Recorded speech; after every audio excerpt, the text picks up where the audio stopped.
Hello दोस्तों, आज day 14 CGPSC की डेली प्रीलिम्स क्वेश्चन। चलिए देखते हैं आज के क्वेश्चंस।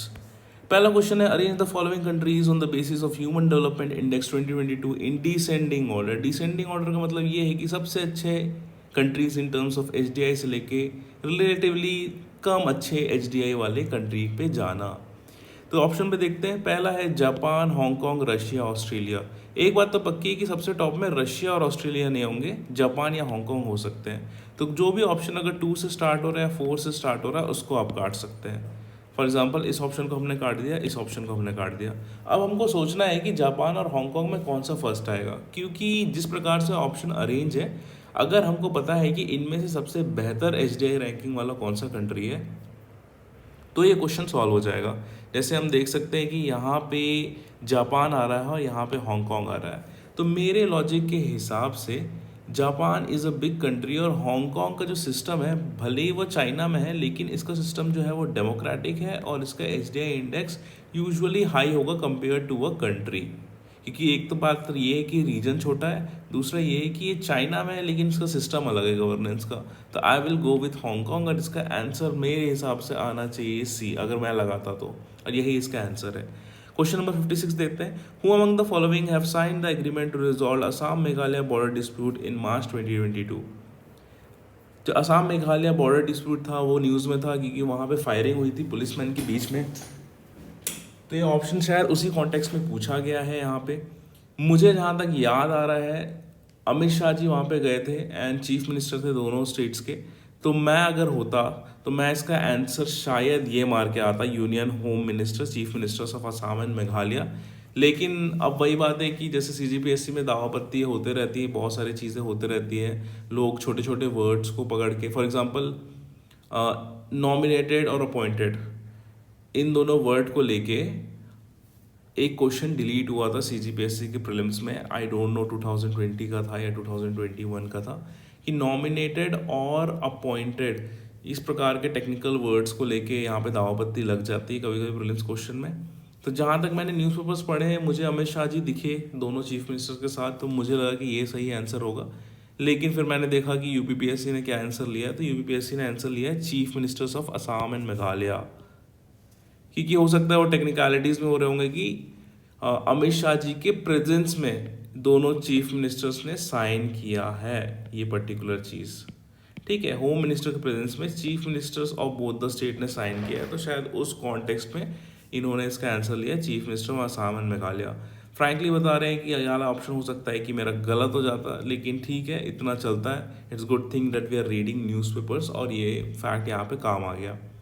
57 देखते हैं। Which of the following statement is correct about Make in India program? Make in India program was launched in the year 2014. It aims at encouraging companies for manufacturing in India and facilitating investment.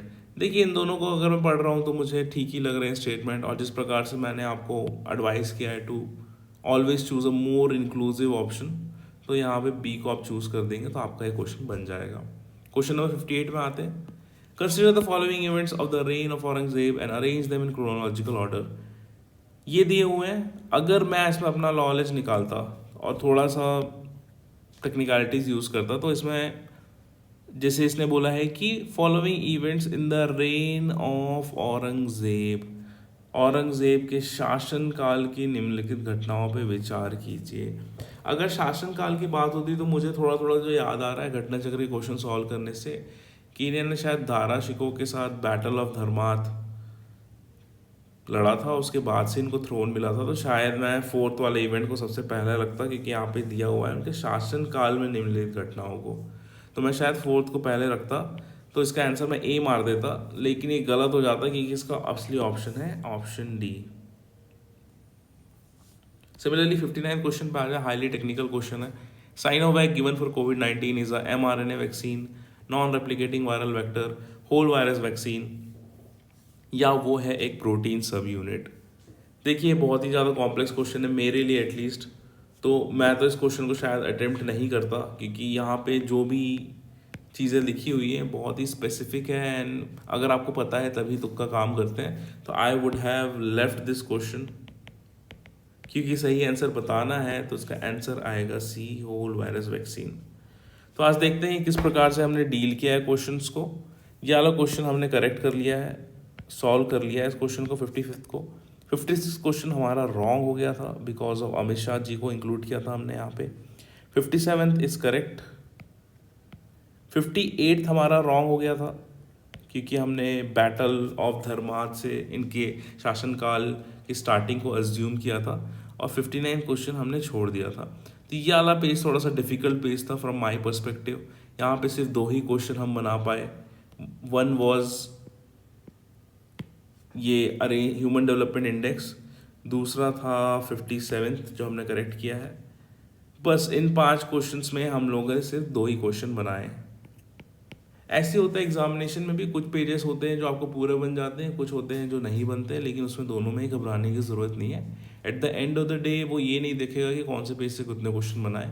At the end of the day वो देखेगा कि उन 100 question में से total आपने कितने attempt किए, and every question will carry a equal mark.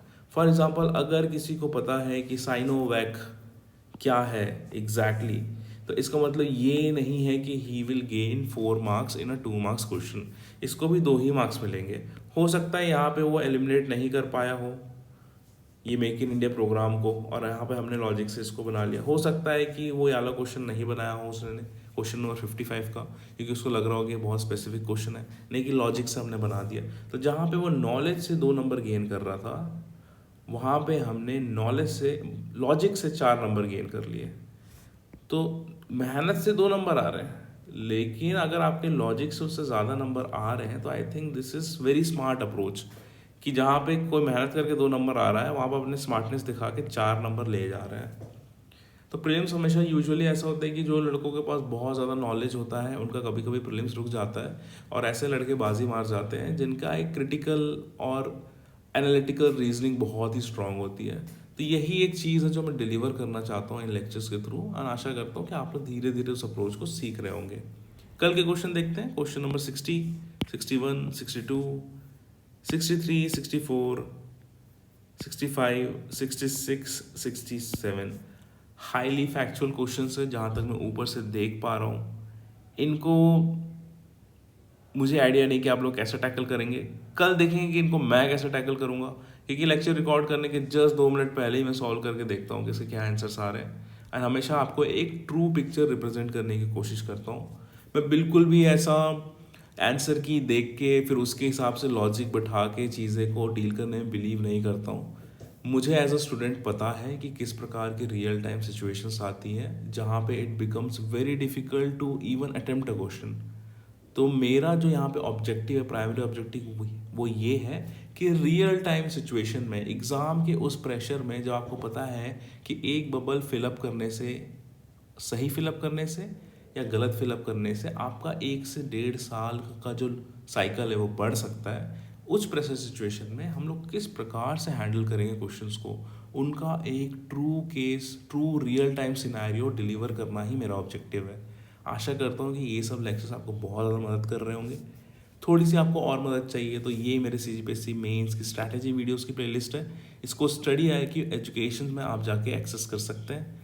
QR code को स्कैन करके टेलीग्राम चैनल में पहुंच जाइएगा, सब्सक्राइब कर लीजिएगा चैनल को, and you can also follow me on social media websites. इजाज़त लेंगे आपसे, मेहनत करते रहिए। जय हिंद।